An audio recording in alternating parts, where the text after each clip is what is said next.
Hello viewers, this is Digambar Singh and I welcome you to my YouTube channel.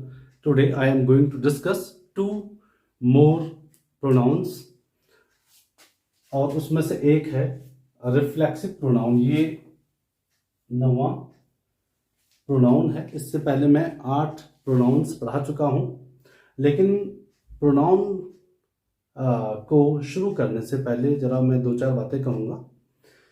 जो pronounce हैं, मैंने 9 videos pronounce पे based upload की हैं अपने चैनल पे, और आज मेरी ये 10वीं वीडियो है। इसमें मैं 2 प्रोनाउंस पढ़ाऊँगा और आप वीडियो में अंत तक रहें, क्योंकि आपको इस वीडियो में कुछ ना कुछ सीखने को ज़रूर मिलेगा, चाहे वो छोटे हों या बड़े हों। हम जब अपना इंट्रोडक्शन देते हैं तो कई बार हम कहते हैं कि my self such and such कहते हैं, जो कि सही नहीं है। जब मैं ये प्रोनाउंस पढ़ाऊँगा तो उसके बाद में अंत में मैं ये बताऊँगा कि माई सेल्फ करके हम अपना इंट्रो देते हैं तो वो सही क्यों नहीं है। जब आप इसको अच्छी तरह से देखोगे तो आप समझ जाओगे। तो बहरहाल मैं शुरू करता हूँ। प्रोनाउन नंबर 9 है ये, रिफ्लेक्सिव प्रोनाउन। रिफ्लेक्सिव बना है रिफ्लेक्शन से। रिफ्लेक्शन मीन्स होता है प्रतिबिंब। तो जो है ये है रिफ्लेक्सिव प्रोनाउन मीन्स होता है निजवाचक सर्वनाम, या इसको आत्मवाचक सर्वनाम भी कहा जाता है। जरा इसकी डेफिनेशन देख लेते हैं। डेफिनेशन है इसकी, a reflexive pronoun is a pronoun that refers to the same person और थिंग एज अ सब्जेक्ट। इसका अर्थ ये हुआ कि जो रिफ्लेक्सिव प्रोनाउन एक ऐसा प्रोनाउन होता है जो संदर्भित करता है किसको, सेम पर्सन को, उसी व्यक्ति को और वस्तु को एज द सब्जेक्ट, जैसा कि उसका करता है। इसको हम उदाहरण से अच्छी तरह से समझ सकेंगे। मैं यहाँ पे लिख रहा हूं एग्जाम्पल नंबर 1। जैसे मैंने लिखा, आई saw my self in the mirror. अब ये देखिए आप, यहाँ पे एक प्रोनाउन है आई, और उसके बाद ये जो है ये आपका प्रोनाउन हो गया जो कि सब्जेक्ट भी है। सॉ जो है ये वर्ब है, मेन वर्ब, और माई सेल्फ जो ये है, ये आई के लिए माई सेल्फ आता है रिफ्लेक्सिव प्रोनाउन या एम्फेटिक प्रोनाउन में। इसको, इन दोनों को, एम्फेटिक प्रोनाउन और reflexive pronouns are also known as self pronouns. तो यहां देखिए, I saw myself, pronoun I है, सब्जेक्ट आई है, और उसने स्वयं को देखा इन द मिरर, किसमें, दर्पण में। तो यहाँ पे जो सब्जेक्ट है उसका जो वर्ब है, जो क्रिया है, उसका प्रभाव उसी पे खुद पड़ रहा है, यानी जो सब्जेक्ट होगा वही इसमें अपनी ही क्रिया द्वारा प्रभावित होगा। दूसरा एग्जाम्पल और लिखते हैं यहाँ पे, जैसे रमेश हर्ट हिमसेल्फ। रमेश ने खुद को चोट पहुंचाई। तो यहां देखिए जो डूअर है, ये क्या है, डूअर यानी सब्जेक्ट है। ये जो वर्ब को, एक्शन को अंजाम देता है, एक्शन को परफॉर्म करता है, ये एक्शन का जो प्रतिफल है इसको खुद भुगतना पड़ता है। तो क्या अर्थ हुआ इसका, रमेश ने स्वयं को चोट पहुंचाई। इसलिए इसको आत्मवाचक या निजवाचक कहते हैं। इसका क्रिया का या एक्शन का प्रभाव खुद उस पर पड़ता है, यानी सब्जेक्ट पे उसके द्वारा किए गए एक्शन, उसके द्वारा की गई क्रिया का प्रभाव खुद पड़ता है, अपने आप पर पड़ता है। तो ये दो जो हमने सेंटेंस लिखे उससे आप समझ गए होंगे। तो जो ये सेल्फ वाले जितने भी हैं, सेल्फ या सेल्व्स वाले जितने भी प्रोनाउन होंगे, या तो ये एम्फेटिक होंगे या तो ये रिफ्लेक्सिव प्रोनाउन होंगे। तो रिफ्लेक्सिव प्रोनाउन को आपने समझ लिया होगा। वेल व्यूअर्स, इससे पहले मैंने रिफ्लेक्सिव प्रोनाउन को लेकर बात की, अभी हम एम्फेटिक प्रोनाउन की बात करते हैं। एम्फेटिक जो है वो एम्फेसिस से बना हुआ है। एम्फेसिस से चूंकि इम्फेटिक बना है, तो इम्फेटिक का अर्थ होता है दृढ़ता सूचक, और प्रोनाउन मीन्स सर्वनाम। दृढ़ता सूचक या दृढ़ता वाचक सर्वनाम ये कहलाते हैं हिंदी में। जरा इसकी डेफिनेशन देख लेते हैं। डेफिनेशन है इसकी, दीज प्रोनाउंस, ये सर्वनाम, आर यूज्ड, इनका प्रयोग किया जाता है, टू एम्फेसिस, जोर देने के लिए, ऑन द सब्जेक्ट, जो कर्ता होता है उस पे जोर देने के लिए इस प्रोनाउंस का हम यूज करते हैं। आगे है, दे इंटेंसिफाई, ये तीव्र करते हैं, द सब्जेक्ट, टू शो, यह दिखाने के लिए कि an action is done by the subject, कि जो एक एक्शन है, जो एक कार्य है, वो किसके द्वारा किया गया है, कर्ता के द्वारा किया गया है, बाय रेफरिंग टू इट, मतलब जो काम कर्ता के द्वारा किया गया है वो उसमें दृढ़ता दिखाता है। उदाहरण से हम इसको अच्छी तरह से समझेंगे। एक यहाँ पे एग्जांपल लिख रहा हूं मैं, जैसे I myself have solved this question,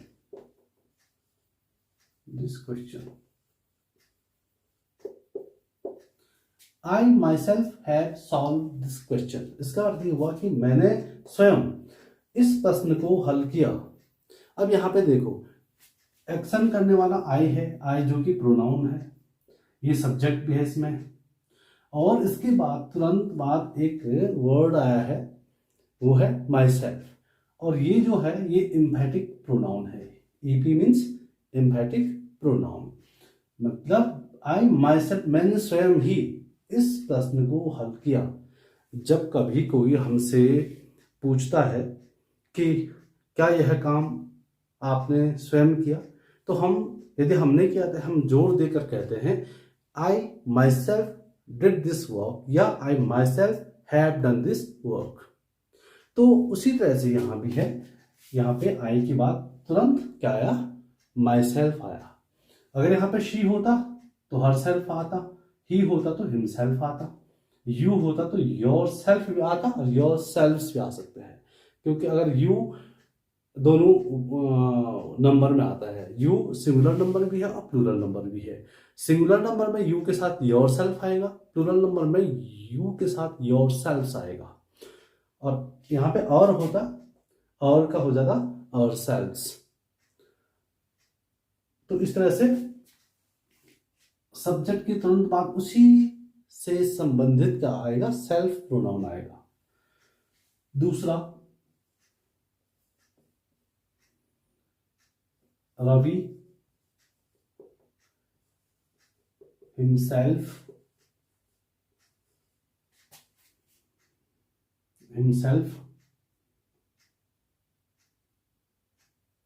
did this work, Ravi ने स्वयं यह काम किया। तो यहाँ पे हम, रवि जो है वो है सब्जेक्ट, वैसे ये है नाउन है, लेकिन ये सब्जेक्ट की भूमिका में यहाँ पे है। तो सब्जेक्ट के बाद ये जो शब्द आया हिमसेल्फ, ये ही एम्फेटिक प्रोनाउन है। रवि ने स्वयं यह काम किया, तो यहाँ पे रवि के एक्शन को उससे ही संदर्भित हम कर रहे हैं, अर्थात रवि ने ही खुद यह काम किया। तो यहाँ पे हम, ये शब्द जो है ना वो दृढ़ता दिखाने का काम करता है। तो आशा करता हूं कि आपको एम्फेटिक प्रोनाउन समझ में आ गया होगा। वेल व्यूअर्स, इससे पहले मैंने दोनों प्रोनाउन को पढ़ा दिया है। पहला हमने पढ़ा रिफ्लेक्सिव प्रोनाउन, दूसरा हमने एम्फेटिक प्रोनाउन पढ़ा। अब देखते हम, क्योंकि दोनों सेल्फ प्रोनाउन या सेल्फ्स प्रोनाउन कहलाते हैं, दोनों के जो शब्द हैं वो एक समान होते हैं। Myself, himself, herself, themselves, yourself, yourselves, ourselves, ये जो शब्द हैं ये दोनों प्रोनाउन में आते हैं, अर्थात दोनों प्रोनाउन के सेम वर्ड हैं। अब कैसे हम डिफ्रेंशिएट करेंगे, कैसे हम भेद करेंगे, कि हम कैसे जानेंगे कि ये एम्फेटिक प्रोनाउन है और ये रिफ्लेक्सिव प्रोनाउन है। वैसे अगर आपने इन दोनों को देखा होगा तो आप समझ गए होंगे, फिर भी मैं यहाँ पे कुछ पॉइंट्स और बताऊंगा जिससे आपको अच्छी तरह से समझ में आ जाए। पहला डिफरेंस तो इनकी जो डेफिनेशन है उसमें है। दूसरा जो डिफरेंस है वो, क्योंकि मैं डेफिनेशन दिखा चुका हूं तो यहाँ पे I am not going to discuss its definition. यहाँ पे हम पहला जो डिफरेंस देखेंगे और वो मेन डिफरेंस है। क्या डिफरेंस है? रिफ्लेक्सिव प्रोनाउन में क्या होता है, कर्ता के द्वारा जो एक्शन परफॉर्म किया जाता है उसका प्रतिफल उसे खुद भुगतना पड़ता है, अर्थात वह एक ऑब्जेक्ट के रूप में प्रयुक्त होता है। यानी रिफ्लेक्सिव प्रोनाउन जो है वो ऑब्जेक्ट के रूप में प्रयुक्त होता है। जैसे जैसे मैंने यहाँ पे लिखा, ही entertains himself. He entertains himself. वह स्वयं का मनोरंजन करता है। तो देखिए आप, एक्शन कर रहा है he इज अ प्रोनाउन, और उस एक्शन का जो प्रभाव है, जो कर्म, जो क्रिया है, उसका प्रभाव पड़ता है कर्म पे, और कर्म क्या है? himself। तो यहां देखें, ही सब्जेक्ट है, ये एक्शन है, और जो इफेक्ट पड़ रहा है किस पे पड़ रहा है? हिमसेल्फ पे, यानी स्वयं पे पड़ रहा है। तो सब्जेक्ट के द्वारा एक्शन परफॉर्म करने पर उसी पर जब प्रभाव पड़े उसे हम क्या बोलेंगे? रिफ्लेक्सिव प्रोनाउन कहेंगे। Reflexive pronoun. अब इधर देखिए आप, एम्फैटिक प्रोनाउन में क्या होता है? She, herself,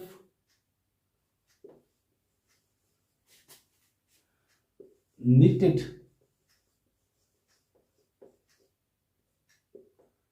this,